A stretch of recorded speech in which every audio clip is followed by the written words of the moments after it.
Green sun.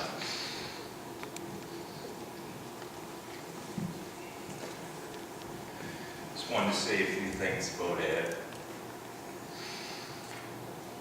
He was always a good uncle to himself and all my cousins.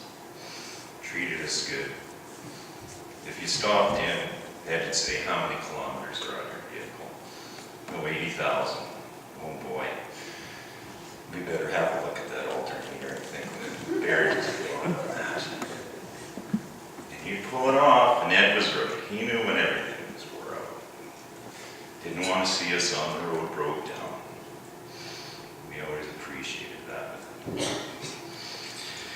I was just a young fella, about 8 years old. We lived in Valley View at the time.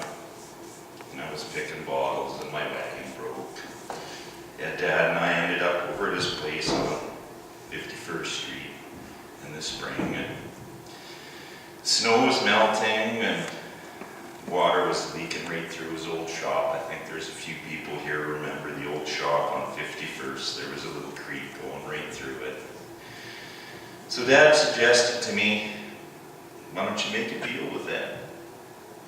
Shovel that snow for him, ask him if he can weld your wagon up. So I talked to Ed, we made a deal. Shoveled the snow, the water quit leaking through his shop.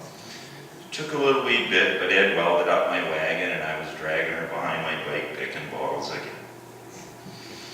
So Ed and I kind of had a deal, and we kind of looked after each other for years, helping each other back and forth. And that's the kind of guy Ed would always help other people. Did a lot of hitchhiking when I was younger, all over the place, from Peace River to Edmonton. Almost everybody I got a ride with knew Ed. Mention Ed's name, how he's one of the best carburetor mechanics in Alberta. Ed knew everybody. I'd be working in the bush, middle of nowhere, start talking to the consultant, mention Ed's name.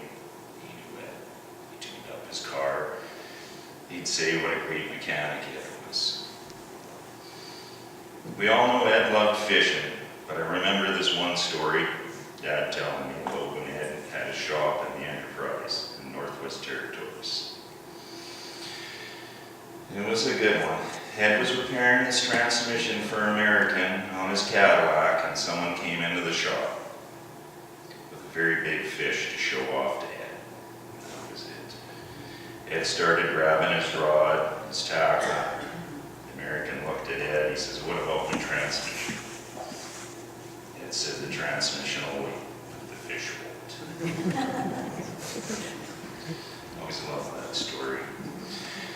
Didn't do a lot of fishing with Ed, but one year I was living in Kitimat, and Ed and Billy Dixon and his family come out, and they'd be fishing down the channel all day, and I'd get off work, and Billy and I and Ed had hit the Kitimat River, and we were catching salmon one after another.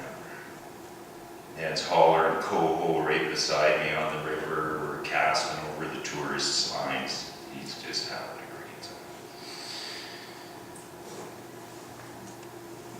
It's getting pitch black dark and wondering when Ed and Billy want to leave.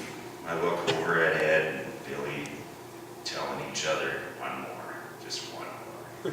So we ended up walking out in the dark. Ed was pretty laughing about how he's walking by the bears in the bush.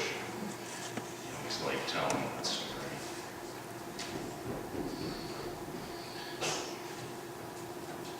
And that was one of my favorite fishing times with Ed, besides perch fishing, catching those onion sacks full.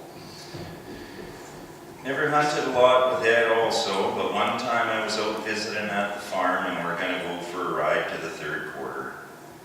We didn't get to the corner and we saw a nice deer. Well, it's halfway out of the truck. He's got his 303 British in his hand. He says, "Vince, hold the wheel." The truck's still moving. I don't know if he's got one foot on the ground or in the truck. He shoots at the deer. We get the truck stopped, and jokingly Ed says, "Go get that deer." He didn't know if he had it or not. I ran over the hill, come back up dragging this deer. Ed just had this surprise grin on his head. So old Ed had a good shot. He was a straight shooter. I'll have to say. And I just want to thank all Ed's neighbors that always helped him out over the years, especially when he was getting into worse shape and couldn't get to town and get rides.